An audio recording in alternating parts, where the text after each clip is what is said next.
ʻŌghəm is an early medieval alphabet used to write the early Irish language, and later the Old Irish language. There are roughly 400 surviving orthodox inscriptions on stone monuments throughout Ireland and Western Britain. The bulk of them are in southern Munster. The largest number outside Ireland is in Pembrokeshire in Wales.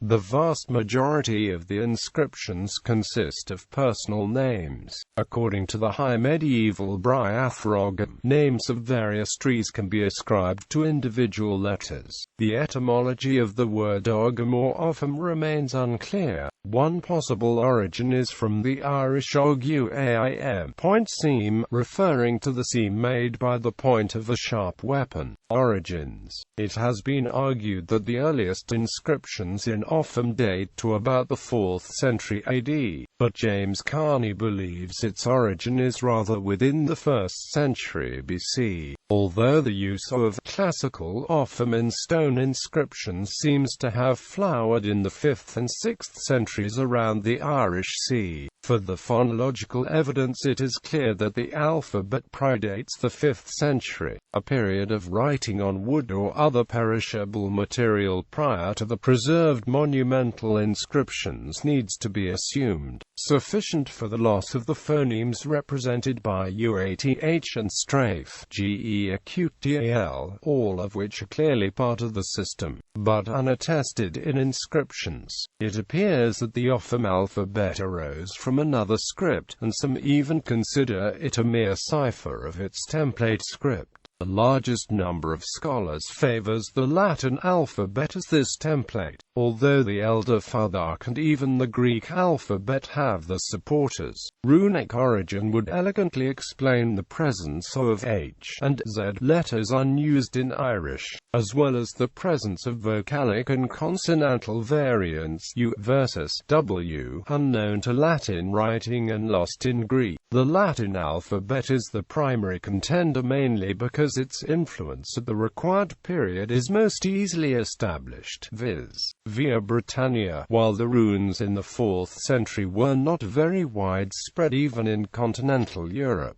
In Ireland and in Wales, the language of the monumental stone inscriptions is termed Primitive Irish. The transition to Old Irish, the language of the earliest sources in the Latin alphabet, takes place in about the 6th century. Since Ogham inscriptions consist almost exclusively of personal names and marks possibly indicating land ownership, linguistic information that may be glimpsed from the Primitive Irish period is mostly restricted to phonological developments. Theories of origin. There are two main schools of thought among scholars as to the motivation for the creation of Ogham. Scholars such as Carney and McNeill have suggested that Ogham was first created as a cryptic alphabet, designed by the Irish so as not to be understood by those with a knowledge of the Latin alphabet. With this school of thought, it is asserted that the alphabet was created by Irish scholars or Druids for political, military or religious reasons to provide a secret means of communication in opposition to the authorities of Roman Britain. The Roman Empire, which then ruled over neighbouring southern Britain, represented a very real threat of invasion to Ireland, which may have acted as a spur to the creation of the alphabet. Alternatively, in later centuries, when the threat of invasion had receded and the Irish were themselves invading the western parts of Britain, the desire to keep communications secret from Romans or Romanized Britons would still have provided an incentive. With bilingual Ogham and Latin inscriptions in Wales, however, one would suppose that the Ogham could easily be decoded by anyone in the post-Roman world. The second main school of thought put forward by scholars such as McManus is that Ogham was invented by the first Christian Christian communities in early Ireland, out of a desire to have a unique alphabet for writing short messages and inscriptions in the Irish language. The argument is that the sounds of primitive Irish were regarded as difficult to transcribe into the Latin alphabet, so the invention of a separate alphabet was deemed appropriate. A possible such origin, as suggested by McManus, is the early Christian community known to have existed in Ireland from around AD 400 at the latest, the existence of which is attested by the mission of Palladius by Pope Celestine I in AD 431. A variation is that the alphabet was first invented, for whatever reason, in 4th century Irish settlements in West Wales after contact and intermarriage with Romanised Britons with a knowledge of the Latin alphabet. In fact, several Ogham stones in Wales are bilingual, containing both Irish and British Latin, testifying to the international contacts that led to the existence of some of these stones. A third theory put forward by the noted Ogham scholar R.A.S. McAllister was influential at one time, but finds little favour with scholars today. McAllister believed that Ogham was first invented in Cisalpine Gaul around 600 BC by Gaulish Druids as a secret system of hand signals, and was inspired by a form of the Greek alphabet current in northern Italy at the time. According to this theory, the alphabet was transmitted in oral form or on wood only, until it was finally put into a written form on stone inscriptions in early Christian Ireland. Later scholars are largely united in rejecting this theory, however, primarily because a detailed study of their letters shows that they were created specifically for the primitive Irish of the early centuries AD. The supposed links with the form of the Greek alphabet that McAllister proposed can also be disproved. McAllister's theory of hand or finger signals as a source for Ogham is a reflection of the fact that the signary consists of 4 groups of 5 letters, with a sequence of strokes from 1 to 5. A theory popular among modern scholars is that the forms of the letters derive from the various numerical tally mark systems in existence at the time. This theory was first suggested by the scholars R. Thurnason and J. Vendrise, who proposed that the Ogham script was inspired by a pre-existing system of counting based around the numbers 5 and 20, which was then adapted to an alphabet form by the first Oghamists. Legendary accounts. According to the 11th century Laborgabala Aaron, the 14th century Oriseptnar and other medieval Irish folklore, Ogham was first invented soon after the fall of the Tower of Babel, along with the Gaelic language, by the legendary Scythian king, Phineas Farsa. According to the Orisept, Phineas journeyed from Scythia together with Goidel Macethe Acutoir Macnema and a retinue of 72 scholars. They came to the plain of Shinar to study the confused languages at Nimrod's tower. Finding that they had already been dispersed, Phineas sent his scholars to study them, staying at the tower, coordinating the effort. After 10 years, the investigations were complete, and Phineas created Mbe Acutar Elatibade, the selected language, taking the best of each of the confused tongues, which he called Goidelic, after Goidel Macethe Acutoir. He also created extensions of Goidelic, called Be Acutar Lafe Acutene, after himself, Iambala, after Iar Macnema, and others, and the Bith Louis Newen as a perfected writing system for his languages. The names he gave to the letters were those of his 25 best scholars. Alternatively, the Ogham tract credits Ogma Mac Alathan with the script's invention. Ogham was skilled in speech and poetry, and created the system for the learned, to the exclusion of rustics and fools. The first message written in Ogham were 7 bees on a birch, sent as a warning to ʻʒɡəm, meaning, "Your wife will be carried away 7 times to the other world unless the birch protects her." For this reason, the letter B is said to be named after the birch, and in Ogham goes on to tell the tradition that all letters were named after trees, a claim also referred to by the Orthodox as an alternative to the naming after Phineas's disciples. Alphabet. The ʻʒɡəm. Strictly speaking, the word often refers only to the form of letters, a script, while the letters themselves are known collectively as the ʻʒɡəm after the letter names of the first letters. The fact that the order of their letters is in fact BLFSN led the scholar McAllister to propose that the letter order was originally BLNFS. This was to fit into his own theories, which linked the ʻʒɡəm to a form of the Greek alphabet current in northern Italy in the 6th and 5th centuries BC. However, there is no evidence for McAllister's theories, and they have since been discounted by later scholars. There are in fact other explanations for the name ʻʒɡəm. One explanation is that the word nin, which literally means a forked branch, was also regularly used to mean a written letter in general. ʻʒɡəm could therefore mean simply Bethluis letters. The other explanation is that ʻʒɡəm is a convenient contraction of the first 5 letters, thus, Bethelvs. The Ogham alphabet originally consisted of 20 distinct characters, arranged in 4 series AICMI. Each AICME was named after its first character. 5 additional letters were later introduced, the so-called fafeda. The Ogham tract also gives a variety of some 100 variant secret modes of writing Ogham. For example, the shield Ogham. Even the younger Futhark are introduced as a kind of Viking Ogham. The 4 primary AICMI are, with the transcriptions in manuscript tradition and the names according to manuscript tradition in normalized Old Irish, followed by the primitive Irish sound values, and the presumed original name in primitive Irish in cases where the name's etymology is known. Right side downward strokes B Bethelvs F Fern S Sale Enuin.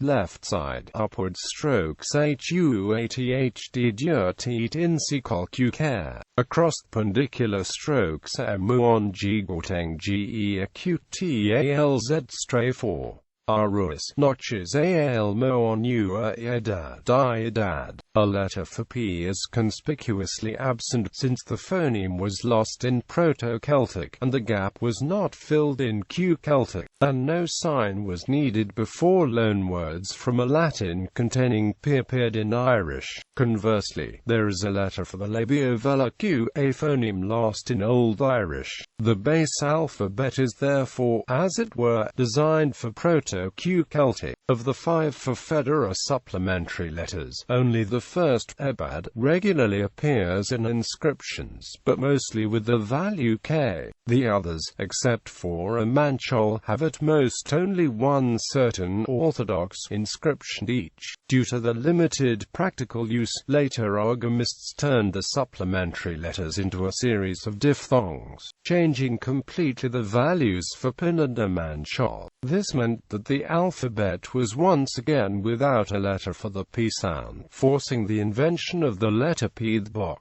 which appears in the manuscripts only.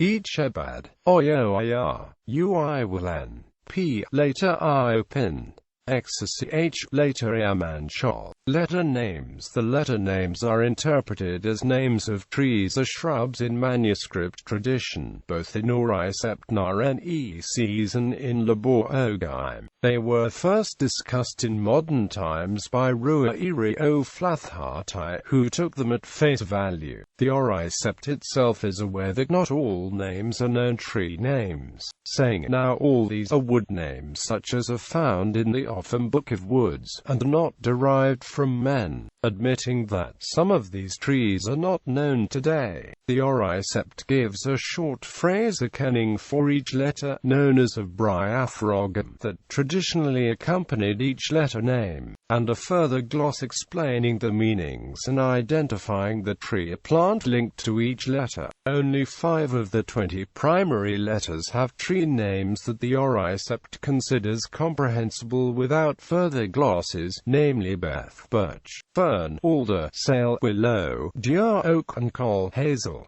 All the other names have to be glossed or translated. According to the leading modern Ogham scholar, Damian McManus, the tree alphabet idea dates to the Old Irish period, but it post-dates the Primitive Irish period, or at least the time when the letters were originally named. Its origin is probably due to the letters themselves being called fader, trees borne in forking branches, due to the shape. Since few of the letters were, in fact, named after trees, the interpretation arose that they were called fader because of that. Some of the other letter names had fallen out of use as independent words, and were thus free to be claimed as Old Gaelic tree names, while others were more or less forcefully reinterpreted as epithets of trees by the medieval glossators. McManus discusses possible etymologies of all the letter names, and as well as the 5 mentioned above, he adds one other definite tree name, Ontash.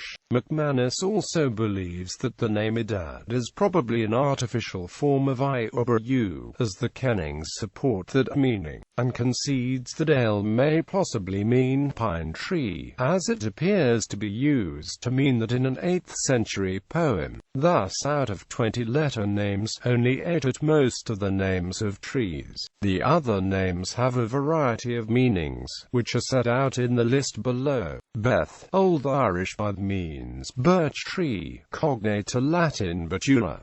Louise, Old Irish Louis is either related to Louise Blaze or Lus herb. The arboreal tradition has Caird and Rowan. Fern, Old Irish fern means alder tree, primitive Irish *werner, so that the original value of the letter was sale. Old Irish sale means willow tree, cognate to Latin salix.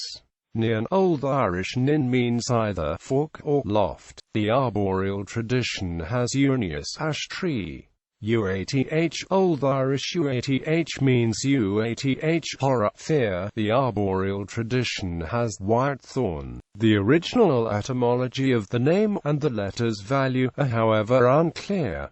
McManus suggested a value. Peter Shriver suggested that if uath fear is cognate with Latin pavir, a trace of pi*p might have survived into primitive Irish, but there is no independent evidence for this.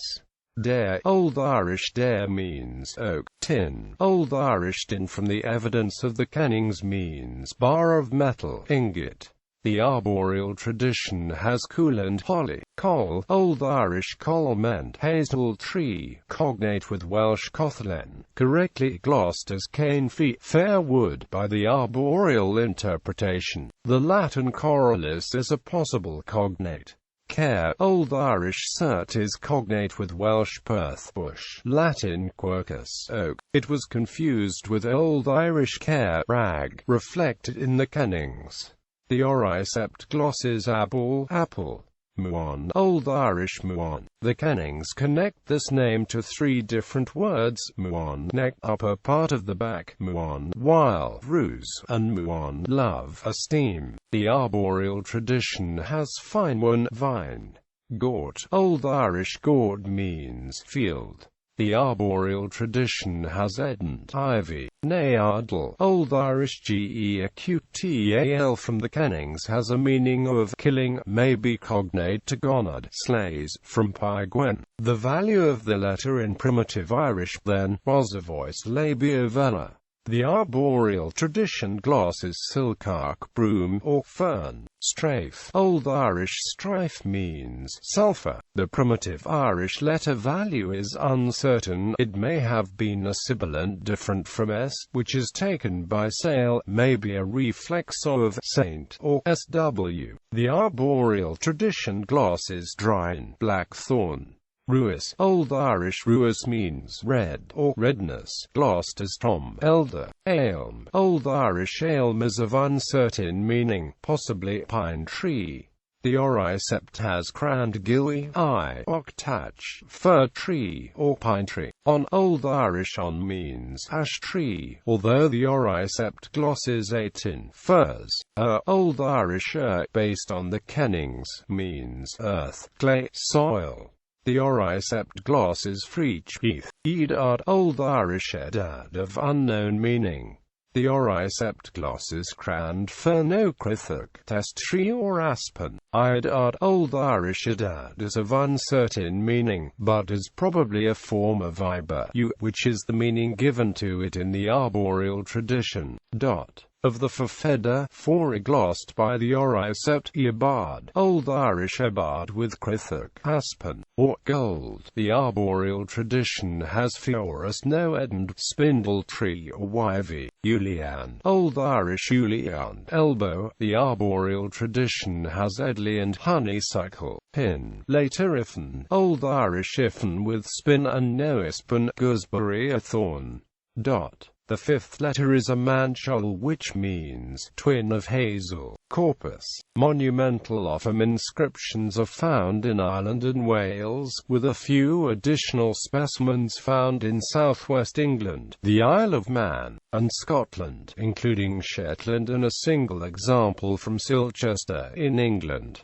They were mainly employed as territorial markers and memorials. The stone commemorating Vortoporius, a 6th century king of Dyfed, is the only Ogham stone inscription that bears the name of an identifiable individual. The language of the inscriptions is predominantly primitive Irish, apart from the few examples in Scotland, such as the Lunasting stone, which record fragments of what is probably the Pictish language. The more ancient examples are standing stones, where the script was carved into the edge of the stone, which formed the stem line against which individual characters are cut. The text of these orthodox Ogham inscriptions is read beginning from the bottom left-hand side of a stone, continuing upward along the edge, across the top and down the right-hand side. Roughly 380 inscriptions are known in total, of which the highest concentration by far is found in the southwestern Irish province of Munster. Over one-third of the total are found in County Kerry alone, most densely in the former kingdom of the Corcu-Dhuibhne. Later inscriptions are known as scholastic, and are post-6th century in date. The term scholastic derives from the fact that the inscriptions are believed to have been inspired by the manuscript sources, instead of being continuations of the original monument tradition.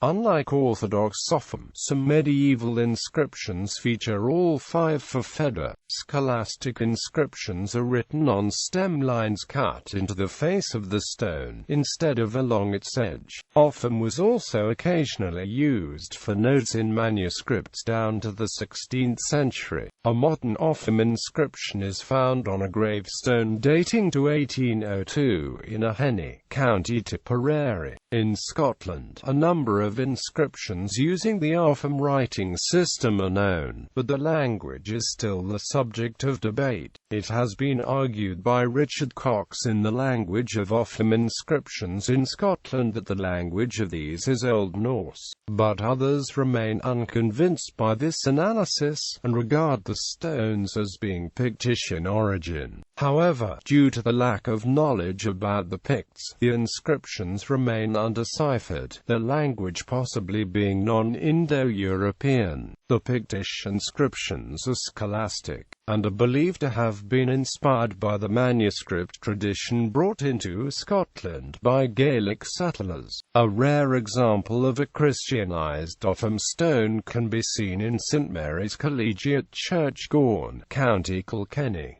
Non-monumental uses, as well as its use for monumental inscriptions. The evidence from early Irish sagas and legends indicates that Ogham was used for short messages on wood and metal, either to relay messages or to denote ownership of the object inscribed. Some of these messages seem to have been cryptic in nature, and some were also for magical purposes. In addition, there is evidence from sources such as in Ogham or the Ogham Tract that Ogham may have been used to keep records or lists, such as genealogies and numerical tallies of property and business transactions. There is also evidence that Ogham may have been used as a system of finger-hand signals. In later centuries, when Ogham ceased to be used as a practical alphabet, it retained its place in the learning of Gaelic scholars and poets as the basis of grammar and the rules of poetry. Indeed, until modern times, the Latin alphabet in Gaelic continued to be taught using letter names borrowed from the Beth Louise Nin, along with the medieval association of each letter with a different tree. Unicode. Ogham was added to the Unicode standard in September 1999 with the release of version 3.0. The spelling of the names given is a standardization dating to 1997, used in Unicode Standard and in Irish Standard 434 to 1999. The Unicode block for Ogham is U+1680 U+169F. Neo-paganism. Modern New Age and Neo-pagan approaches to Ogham largely derive from the theories of Robert Graves in his book The White Goddess. In this work, Graves took his inspiration from the theories of the Ogham scholar R.A.S. McAllister and elaborated on them much further. Graves proposed that the Ogham alphabet encoded a set of beliefs originating in the Middle East in Stone Age times, concerning the ceremonies surrounding the worship of the moon goddess in her various forms. Graves' argument is extremely complex, but in essence he argues that the Hebrews, Greeks and Celts were all influenced by a people originating in the Aegean, called the people of the sea by the Egyptians, who spread out around Europe in the 2nd millennium BC, taking the religious beliefs with them. At some early stage these teachings were encoded in alphabet form by poets to pass on the worship of the goddess in a secret fashion, understandable only to initiates. Eventually, via the Druids of Gaul, this knowledge was passed on to the poets of early Ireland and Wales. Graves therefore looked at the tree alphabet traditions surrounding Ogham and explored the tree folklore of each of the letter names, proposing that the order of their letters formed an ancient seasonal calendar of tree magic. Although his theories have been disregarded by modern scholars, they have been taken up with enthusiasm by the neo-pagan movement. In addition, Graves followed the BLNFS order of Ogham letters put forward by McAllister, with the result that this has been taken up by New Age and neo-pagan writers as the correct order of their letters, despite its rejection by scholars. The main use of Ogham by modern Druids, neo-pagans, is for the purpose of divination. Divination by using Ogham symbols is mentioned in Tochmark Etarine, a tale in the Irish mythological cycle. In the story, Druid Dalan takes 4 wands of yew and writes Ogham letters upon them. Then he uses the tools for divination. The tale doesn't explain further how the sticks are handled or interpreted. Another method requires a cloth marked out with Finn's window. A person selects some sticks randomly, throws them on the cloth, and then looks both at the symbols and where they fell. The divinatory meanings are usually based on the tree Ogham, rather than the kennings of the Briath Ogham. Each letter is associated with a tree or other plant, and meanings are derived from them. Robert Graves' book The White Goddess has been a major influence on assigning divinatory meanings for Ogham. Some reconstructionists of Druidic ways use Ogham kennings as a basis for divinatory meanings into Ogham divination. The three sets of kennings can be separated into past, present, future, land, sea, sky groupings in such systems, but other organizing structures are used as well.